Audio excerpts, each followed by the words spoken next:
Here with Coach Andy Palmer, Edisto High School. Coach, we certainly appreciate you allowing us to come and visit with you today. Anytime. Look, you got a big game coming up this weekend versus Bamberg-Ehrhardt. You're 2 weeks into the season. Right. You started out with a big home win against McCormick and went on the road last week to OW. Coach, can you kind of give us a little... Well, we look forward to the Bamberg rivalry every year. We're about 15 miles separated down the road, and we share the common technology center out there in Cope, so our kids see each other back and forth. And so it's a great rivalry for Edisto and Bamberg. I got a lot of family over there. I got a lot of family on the coaching staff over there in Bamberg, and so it's a really good rivalry. And we're just coming off the Orangeburg-Wilkinson game.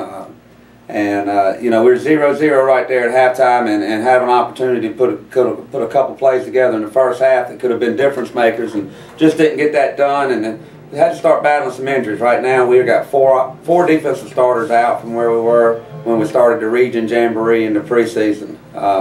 We've lost Demarius and Demarion Wolf, who are two of our linebackers. One to a knee injury, one to a hand. We'll probably get both of those back, but it's still going to be a couple of weeks.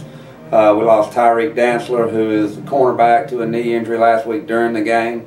And we also lost Nick Halter, who is an outside linebacker and punter for us, during the game last week. And so, I felt like we played well enough just to maintain there in the second half after those two knee injuries in the first half. And Demarius Wolf actually got hurt in practice on Tuesday and had surgery on his finger Thursday. Prior to that game, so battling a little bit of the injury bug right now, but everybody seems to get better for Bamberg, and they've moved up to #1 in the polls. I saw this morning in 1A, and that's well deserved of their program and Coach Crosby over there and the things that they do. So it'll be a big challenge for us, but I think we're up to it. As a head coach, you're always looking for ways to improve your team's foundation, things for them to build on. What are some of the positives you've drawn so far out of this season, and some of the things that you've seen that your team has done good? Well, we do have to be a 1 week at a time type of team, and we have to have a let's get better mentality all the time, whether it's daily or weekly or whatever it happens to be.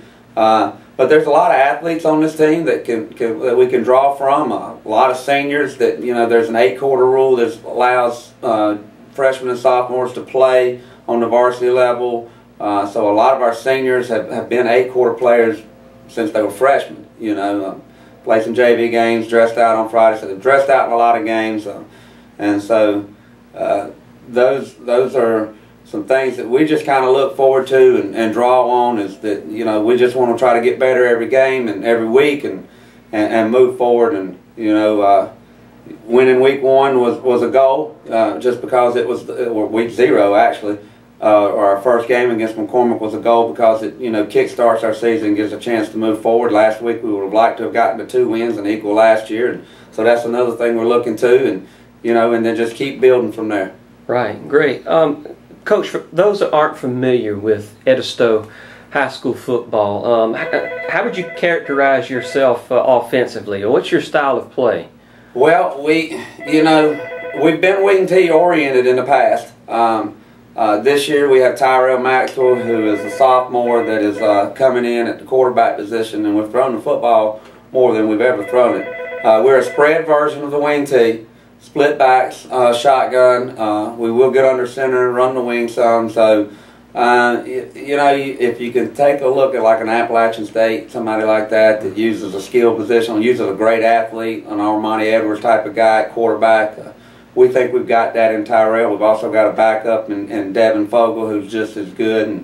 And so we try to make sure that we've got the quarterback's an athlete, and he's also a running capable runner and thrower, and so we've had Tyrell was over 100 yards passing and running last week, so we'll try to utilize that position well.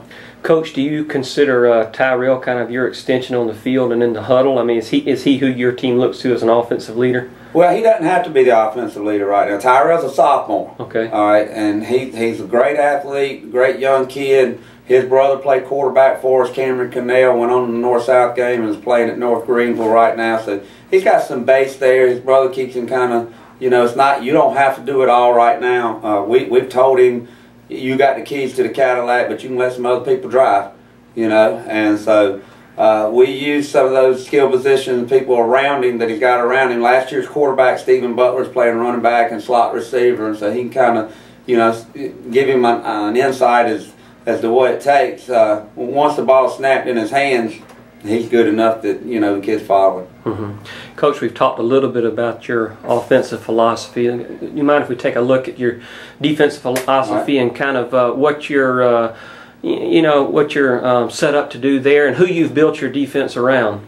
Well, we built it around, we're a split defense in nature, which means it's gap control with you know, 4 down linemen, 4 line. We try to get linebackers in the box, and our defensive coverage, just keep them as simple as possible, but be able to cover the field. We're going to match what you do. If you're going to put 9 and 10 in the box and run the ball like a Bamberg's going to do, then we're going to have to put 9 and 10 in the box, 9 in the box, and 2 men playing, you know, man defense across that board. You know, we like to run to the football, 11 hats to the football, you know, get there with in a bad humor type of thing.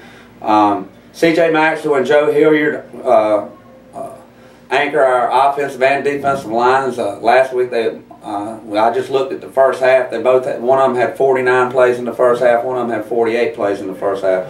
So, you know, they play a lot of downs. And those two, like I said earlier, have been in the program since their 9th grade year.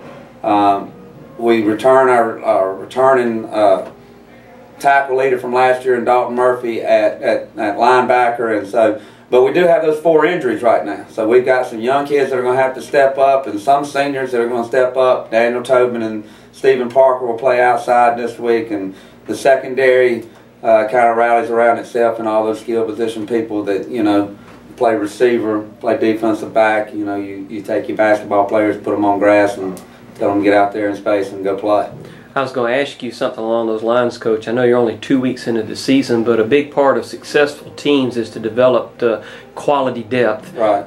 Have you seen any players that have kind of stepped up coming out of fall camp and in the first 2 weeks of the season that you think are going to help you? I think so. Will Seth is a sophomore that's taken one of the linebacker positions over where Demarion Wolf got hurt in the jamboree with a knee, and so he's had to play in the secondary. You know, quite a few guys that have played some. Devon Long has shown that he can come in and give us some quality time and give Stephen Butler a chance to come off the field on the defensive side of the ball, where he's on the offensive side of the ball a bunch, and so is Jabari Ryan. Jarrell Richardson helps us back there quite a bit. Connor Wisenhunt, Thomas Hughes are a couple, another sophomore group. Thomas starts at guard and started last year as a freshman at guard on offense. Didn't play a whole lot of defense, but now they're getting a chance to play in there and do some things. So, you know, I think with our sophomore class up through our junior class, we're pretty good with the people that we've got on our varsity team. A lot of those sophomores won't get to play JV this year, and that's, you know, but they're going to have, you know, we build it around that Friday night event, so that's what we were doing with them right now. Sure, sure. Coach, you know, as I mentioned before, we're just a little ways into the season right now, and you haven't even gotten into region play yet. But I'd like to get your thoughts on the region this year, maybe where you see your team fitting into that from what you know right now. Well, I think you probably have to look down there at Silver Bluff and say they're probably the, you know, the cream of the crop right now. They've got some D1 guys in their quarterback, and they've got some kids up front, man, that number 57, number 77 for them. I can't recall their names. Their numbers stick out. Those two are back up front for them. They're always so athletic on the defensive side of the ball with their 3-5-3, but that quarterback really carries the load for them down there. And, you know, we try to do some things on offense kind of like what they do, because their quarterback is such a threat, and we want to make ours the same way. Last year Swansea was much improved. Pillion's always going to be solid. They've got the Pontoon kid that, you know, has rushed for over 1,000 yards each of the last couple of seasons. And then you can't, you know, Wade Hampton has a group of athletes down there that even my kids talk about, that when they were in the 7th and 8th grade, nobody could touch them, you know, when they were down there. And so they've got a new coach in there and the system there, and so those kids are seniors now. And so they have an opportunity, and then Barnwell is always going to be Barnwell. They're much improved. It's just a week-by-week thing. You're going to have to get your home victories and hope you get one or two on the road and see where you stand. Now, we're in AA football, so everybody's going to the playoffs. It's not like you're trying to scrounge out the top 6. You know you're going to be in the playoffs. And so that credence to, you preach 3 parts of the season, non-region, region, and playoffs to your kids, so you know you're going to have all 3 of those parts. So we can weather the storm through our non-region. We're going to play Bamberg this weekend, and then we've got Cane Bay, which is a 4A school, coming in, and then we'll have Battery Creek and then our region, and get into the playoffs. We have as much opportunity as anybody else. We're going to be in the playoffs, so we might as well go do it. Absolutely. Yeah. I know every off season, every year is generally the same length of time. But Coach, how was it for you and your players, emotionally finally be able to say, let's just strap this on and go play some football? Well, last year when we finished up at Swansea in the last game, we talked about being able to compete better during the winter and the spring.